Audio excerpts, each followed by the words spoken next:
अस्सलामुअलैकुम स्टूडेंट्स। आज का जो हमारा टॉपिक है वो है अमाइनो एसिड्स। बेटे हमने प्रोटीन का ब्रीफली इंट्रोडक्शन पढ़ लिया था, वहाँ पे हमने थोड़ा सा अमाइनो एसिड का जिक्र भी किया था। तो आज हम देखेंगे कि अमाइनो एसिड्स होते क्या हैं, उनकी टोटल कितनी टाइप्स हैं, फिर उनमें से कितने प्रोटीन्स को बनाने में इस्तेमाल होते हैं। तो सबसे पहले बेटे हम अमाइनो एसिड्स की डेफिनेशंस की तरफ चलते हैं। Amino acids are the monomers of proteins. मतलब यह है, मोनोमर्स का मतलब यह है कि जब एक अमाइनो एसिड मिलता है, फिर दूसरा, फिर तीसरा, फिर तीसरा, तो एक पॉलीपेप्टाइड चेन बन जाती है। बेसिकली वो पॉलीपेप्टाइड चेन जो होती है वो प्रोटीन कहलाती है। तो इसलिए जब हम अमाइनो एसिड्स की डेफिनेशन करते हैं बेटे द मोनोमर्स ऑफ प्रोटीन्स, तो ये proteins are the polymers of amino acids. हमने लास्ट लेक्चर में पढ़ा था polymers of amino acids containing carbon, nitrogen, oxygen and hydrogen. चार चीजें होती हैं बेटे, carbon, nitrogen, oxygen and hydrogen. इसलिए जो अमाइनो पॉलीमर्स का मतलब बहुत से मोनोमर्स मिलकर एक पॉलीमर्स बनाते हैं। जब प्रोटीन बनती है तो उसके अंदर जो मोनोमर्स बेटे मिक्सअप होते हैं, जब मिलते हैं, वो है amino acids. The number of amino acids are different in different protein। बेटे मुख्तलिफ प्रोटीन्स के अंदर अमाइनो एसिड्स की तादाद जो है वो मुख्तलिफ होती है। इट मे बी, ये हो सकती है बेटे किसी प्रोटीन के अंदर चांद हो, किसी के अंदर 3000 हो, या उससे भी ज्यादा अमाइनो एसिड्स कुछ प्रोटीन्स के अंदर मौजूद होते हैं। The number of amino acids are different in the different proteins. It may be from few to 3000 और मोर। ये चंद एक अमाइनो एसिड से लेकर 3000 अमाइनो एसिड हो सकते हैं बेटे किसी भी प्रोटीन के अंदर, या फिर उससे ज्यादा हो सकते हैं। बेटे अगर हम देखें सेल्स और टिश्यू के अंदर जो टोटल अमाइनो एसिड की टाइप्स होती है 170। Total 170 types of amino acids are present in the cells and the tissues. उनमें से इन 170 में से 25 जो हैं वो कंपोनेंट ऑफ प्रोटीन्स के तौर पर इस्तेमाल होते हैं। फिर इन 170 में से जो 20 है वो मोस्टली प्रोटीन्स कंपोनेंट या component of most protein. Majority of proteins के अंदर जो 20 अमाइनो एसिड्स हैं वो क्या होते हैं बेटे, कंपोनेंट्स होते हैं। ऑल द अमाइनो एसिड्स है। अब इस अमाइनो एसिड का अगर हम देखें जनरल फार्मूला, तो एक बेटे इसके अंदर अमीनो ग्रुप होता है NH2, और दूसरा जो बेटे वो होता है कार्बोक्सिलिक ग्रुप। ये दोनों अमीनो ग्रुप और carboxylic group same carbon atom के ऊपर अटैच होते हैं। उस कार्बन एटम को हम कहते हैं अल्फा कार्बन। तो अगर हम देखें जनरल फार्मूला, उसके अंदर एक अमीनो ग्रुप होगा, दूसरा बेटे कार्बोक्सिलिक ग्रुप होगा। ये दोनों एक कार्बन के साथ, एक ही कार्बन के साथ अटैच होते हैं, उसको हम कहते हैं अल्फा कार्बन। ये बेटे इसकी स्लाइड के अंदर आगे येलो बॉक्स में इसका जनरल फार्मूला जो है वो अमाइनो एसिड्स का दिखाया गया है। देखिए अल्फा कार्बन है, उसके साथ साइड चेन पे R है और हाइड्रोजन है, और उसकी एक साइड पे अमीनो ग्रुप है और दूसरी साइड पे कार्बोक्सिलिक ग्रुप है। अब बेटे ये जो R है ये बहुत इंपॉर्टेंट है। यहाँ पे if R is equal to hydrogen, अगर हम इस R की जगह के ऊपर हाइड्रोजन लगा दें तो इसका मतलब ये कि ये जो ग्लाइसिन अमाइनो एसिड बन जाएगा।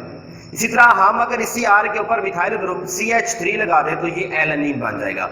और it may be any other group, या हाइड्रोजन या CH3 है, इसके अलावा और भी कोई ग्रुप जो है बेटे इस R साइड चेन के ऊपर लग सकता है। दस amino acid mainly differ due to the types और the nature of the R group. अब ये जो अमाइनो एसिड्स मुख्तलिफ होते हैं मेरे बेटे, ये होते हैं due to the nature of R group. अब ये था कि अमाइनो एसिड्स का जनरल फार्मूला, डेफिनेशंस की तरफ बनते हैं, टोटल टाइप्स। उसके बाद है कि ये बनते कैसे हैं। ये जो अमाइनो एसिड्स हैं ये किस तरह आपस में लिंक होते हैं, लिंक होने के बाद ये प्रोटीन बनाते हैं।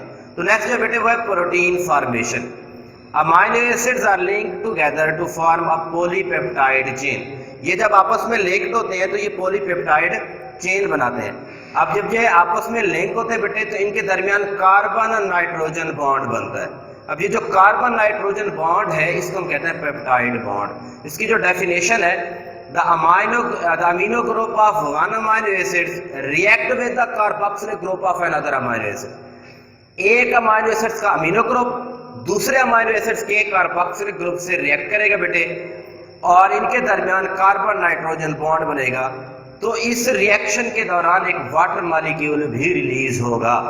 The carbon nitrogen bond is called as peptide bond. मिसाल के तौर पर बहुत इंपॉर्टेंट एग्जांपल दे दिया है बेटे। ग्लाइसिन और एलानिन जब आपस में मिलते हैं तो इनके दरमियान कार्बन नाइट्रोजन बॉन्ड बनता है। ग्लाइसिन एक अमाइनो एसिड है और दूसरा अमाइनो एसिड है एलानिन। तो जब एक ग्लाइसाइल एलानाइन एक स्ट्रक्चर बनेगी जिसको हम डाइपेप्टाइड कहते हैं, मतलब ये है कि दो पेप्टाइड यूनिट बनेंगे। अब glycine and alanine combine to form a glycyl alanine, it has 2 amino acid units, thus it is a dipeptide। अब ग्लाइसाइल एलानिन के अंदर 2 अमाइनो एसिड के यूनिट है, एक है ग्लाइसिन और दूसरा है बेटे एलानिन, तो इसलिए हम इसको डाइपेप्टाइड कहते हैं। अब ये जो डाइपेप्टाइड है इसके एक एंड के ऊपर अमीनो ग्रुप होगा और दूसरे एंड के ऊपर क्या होगा, कार्बोक्सिलिक ग्रुप होगा। तो अगेन ये जो बेटे होगा दोनों पार्ट कार्बोक्सिलिक और amino groups are again available for the further peptide bond formation, इसलिए a dipeptide has again an amino group at the one end and carboxylic group at the other end. So both reactive parts are again available for the further peptide bond formation. In this way ये तो dipeptide, इसके बाद बेटे इस तरह tripeptide 3 amino acid unit, फिर tetra 4, फिर pentapeptides are form, finally they will form a polypeptide chain. जब ये इस तरह अटैच होते जाते हैं 1 2 3 4 5, फिर एक पॉलीपेप्टाइड चेन बन जाती है जिसको हम बेटे क्या कहते हैं, प्रोटीन। ये है स्ट्रक्चर फार्मूला ऑफ ग्लाइसाइल एलानिन। ये देखे बेटे ग्लाइसिन है जो कि इसका पहला फार्मूला हमने जनरल फार्मूला बताया था कि साइड चेन अगर R की जगह के ऊपर हम हाइड्रोजन लगा दें तो ये ग्लाइसिन बन जाएगा, और उसके बाद एलानिन जो है अगर हम R की जगह के ऊपर CH3। अब देखें बेटे ग्लाइसिन का कार्बोक्सिलिक ग्रुप और एलानिन का अमीनो ग्रुप आपस में रिएक्ट कर रहे हैं। ब्लैक कलर में उन्हें सर्कल में दिखाया हुआ है कि OH और H जो है एलानिन से और OH जो है वो ग्लाइसिन से आपस में रिएक्ट करते हैं और एक वाटर मॉलिक्यूल जो प्रोडक्ट में आपको नजर आ रहा है रिलीज होता है। फिर एक डाइपेप्टाइड बनता है, जब OH और H रिमूव हो जाएगा तो कार्बन और नाइट्रोजन के दरमियान एक बॉन्ड बन जाएगा जिसको हम कहते हैं पेप्टाइड बॉन्ड। तो ये जो स्ट्रक्चर बनेगी वो होगी ग्लाइसाइल एलानिन जिसको हम डाइपेप्टाइड कहते हैं, और एंड पे एक वाटर मॉलिक्यूल भी है वो भी बेटे क्या होगा, रिलीज होगा। तो ये थे बेटे कि अमाइनो एसिड्स होते क्या है और अमाइनो एसिड का जनरल फार्मूला और ये किस तरह प्रोटीन फॉर्मेशंस के अंदर अपना रोल प्ले करते हैं। दोबारा सुन लें, amino acids are the monomers of the proteins. बेटे मुख्तलिफ प्रोटीन्स के अंदर मुख्तलिफ किस्म के अमाइनो एसिड्स होते हैं। किसी प्रोटीन के अंदर चंद एक अमाइनो एसिड्स होते हैं और किसी प्रोटीन्स के अंदर ये 3000 होते हैं या उससे ज्यादा भी हो सकते हैं। बेटे जब हम अमाइनो एसिड्स को देखते हैं तो अमाइनो एसिड का जो जनरल फार्मूला होता है उनके अंदर एक NH2 ग्रुप होता है जिसको हम अमीनो ग्रुप कहते हैं, और जो दूसरा बेटे होता है कार्बोक्सिलिक ग्रुप। ये दोनों जब आपस में रिएक्ट करते हैं ये दोनों एक ही कार्बन के साथ अटैच होते हैं और उसको हम कहते हैं अल्फा कार्बन। जब ये दोनों आपस में रिएक्ट करते हैं, अब यहाँ पे इसका अगर जनरल फार्मूला देखें तो इसके एक साइड चेन पे R आता है जिसकी नेचर जो है अमाइनो एसिड्स डिफरेंट जो होते हैं वो नेचर के ऊपर डिपेंड करते हैं, जो R ग्रुप है। अगर R ग्रुप की जगह के ऊपर हम हाइड्रोजन लगा दें ये तो ग्लाइसिन बन जाएगा, अगर CH3 लगा दें तो ये एलानिन बन जाएगा। तो इसकी जो एग्जांपल प्रोटीन फॉर्मेशंस के अंदर जब बेटे 2 अमाइनो एसिड्स के यूनिट्स आपस में मिलेंगे तो एक डाइपेप्टाइड बनेगा। अब एक अमाइनो एसिड्स का अमीनो ग्रुप दूसरे अमाइनो एसिड के कार्बोक्सिलिक ग्रुप से रिएक्ट करेगा और इस रिएक्शंस के दौरान एक वाटर मॉलिक्यूल रिलीज होगा। तो इसकी जो एग्जांपल है बेटे वो है ग्लाइसिन और एलानिन जब आपस में मिलते हैं तो इनके दरमियान एक कार्बन नाइट्रोजन बॉन्ड बनता है, तो उसको हम कहते हैं पेप्टाइड बॉन्ड या पेप्टाइड लिंकेज। ग्लाइसाइल एलानिन जो है वो एक डाइपेप्टाइड बनेगा। उसके बाद ये जो अमाइनो एसिड वाला टॉपिक है बेटे इसमें कुछ इंपॉर्टेंट शॉर्ट क्वेश्चन जो आपसे पूछे जा सकते हैं कि किस नोयत के होते हैं। Right out the general formula of amino acids. हमने पढ़ा येलो बॉक्स के अंदर मैंने ऊपर शो किया कि जो जनरल फार्मूला है उसमें बेटे आपने अमीनो ग्रुप को लेबल भी करना है और कार्बोक्सिलिक ग्रुप को भी लेबल करना है, और यहाँ पे अल्फा कार्बन के साथ किस तरह R जो है वो अटैच होता है वो भी आपने शो करना है। इसके बाद है define peptide bond. Peptide bond को भी आपने शो करना है। या बात कर ये क्वेश्चन पूछेंगे draw peptide linkage between glycine and alanine. अब वो कहते हैं कि ग्लाइसिन अमाइनो एसिड और एलानिन के दरमियान पेप्टाइड बॉन्ड आप शो करें, तो यहाँ पे स्टूडेंट परेशान हो जाते हैं। बेटे यहाँ पे परेशान होने की जरूरत नहीं है, जो मैंने आपको एग्जांपल दिया है ग्लाइसाइल एलानिन की, वो वाला जो रिएक्शन है इसका करेक्ट आंसर है कि ग्लाइसाइल एलानिन जो है वो किस तरह की स्ट्रक्चर बनती है। या फिर ये क्वेश्चन चेंज करके पूछते हैं draw the structure of peptide bond between 2 amino acids. अगर draw peptide bond between two amino acid या ग्लाइसिन एंड एलानिन, तो इन दोनों क्वेश्चंस का जवाब एक ही है कि आपने ग्लाइसिन और एलानिन के दरमियान रिएक्शन करवा के एक वाटर मॉलिक्यूल रिलीज होगा और एक ग्लाइसाइल एलानिन जो है एक डाइपेप्टाइड स्ट्रक्चर बनेगी, जो कि स्ट्रक्चर फार्मूला मैंने पीछे दिया हुआ स्लाइड्स के अंदर। तो उसको देखकर बेटे आपने इन क्वेश्चंस को अटेम्प्ट करना है। तो ये थे बेटे कुछ इंपॉर्टेंट क्वेश्चंस कि किस तरह से ये क्वेश्चंस पूछे जा सकते हैं। तो इन क्वेश्चंस को भी आपने जहन में रखना है। ये था अमीनो एसिड्स होते क्या हैं, उनका जनरल फार्मूला। बेटे अमीनो एसिड्स का बहुत इंपॉर्टेंट रोल है।